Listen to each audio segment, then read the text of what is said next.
you want to come speak in the mic?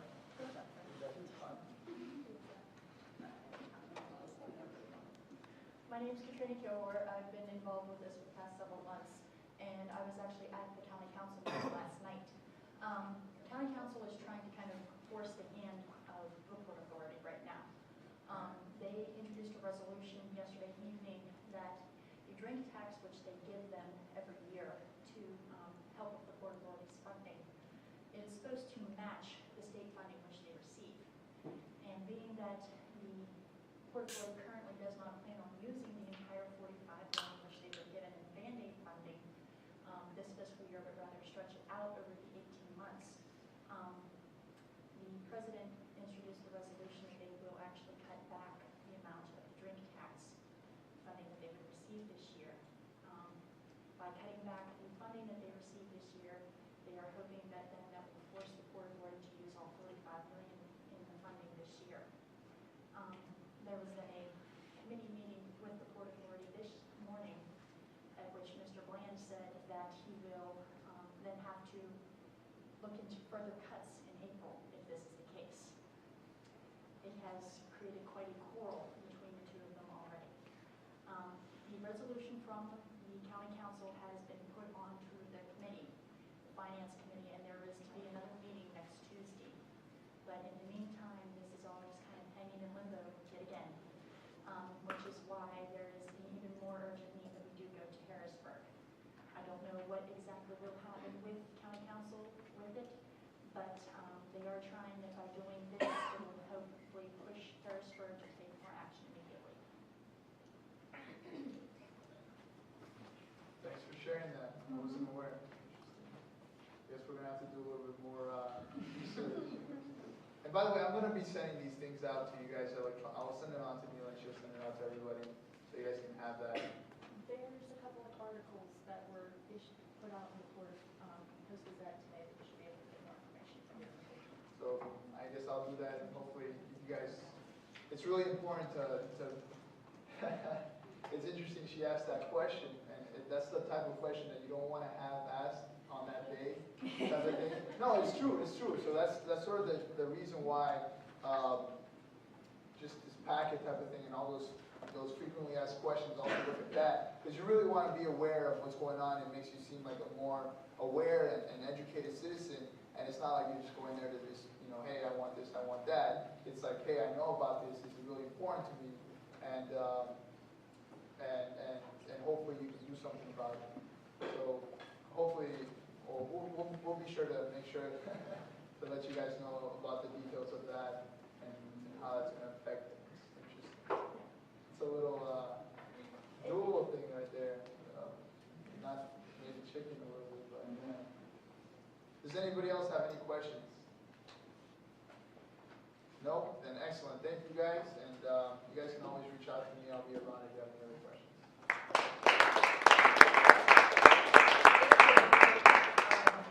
I just want to, thank you again for putting together this packet. I think it'll really help students here sift through the information because I'll tell you, if you just go and Google the Port Authority, there's so much information on what's going on right now, and I think Orange did a really great job in sort of making it concise enough for us to absorb for the lobby day. So thank you very much. So next up, like I said before, because of the recent cuts that have been proposed to higher education as well, we are sort of moving the focus to not just the Port Authority for this lobby day, but since we are the Pittsburgh Student Government Council, it's going to be on the cuts facing higher education as well. And to speak just a little bit about that is Ken Service. He is the Executive Director for the Pittsburgh Council on Higher Education.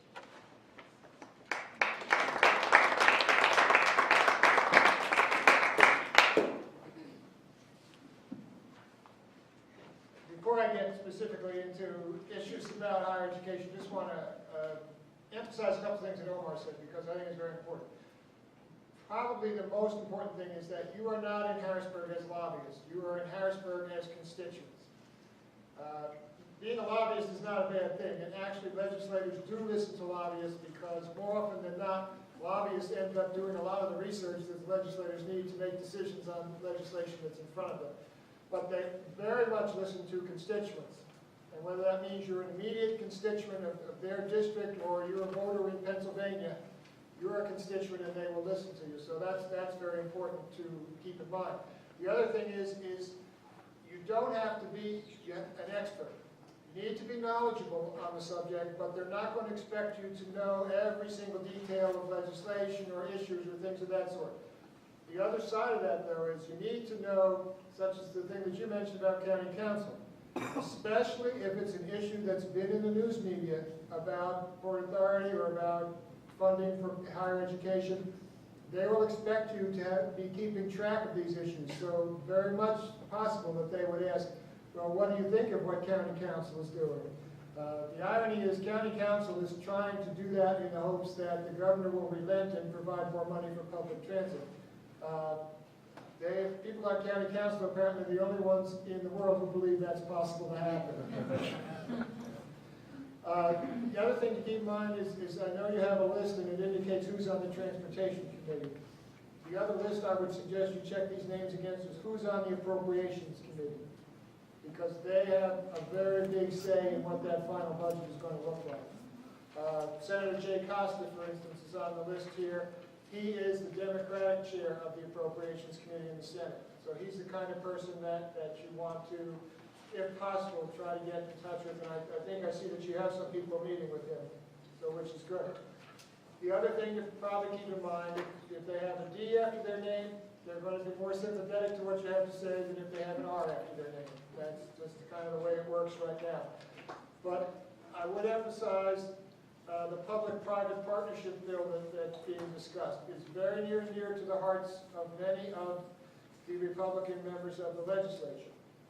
Not only on the Transportation Committee, but Mike Turzai, who's the Republican majority leader in the House, is very much in favor of that. In fact, on his website and in his email newsletter, he has that as his main topic this time around. So it's kind of good to try to take a look if you can.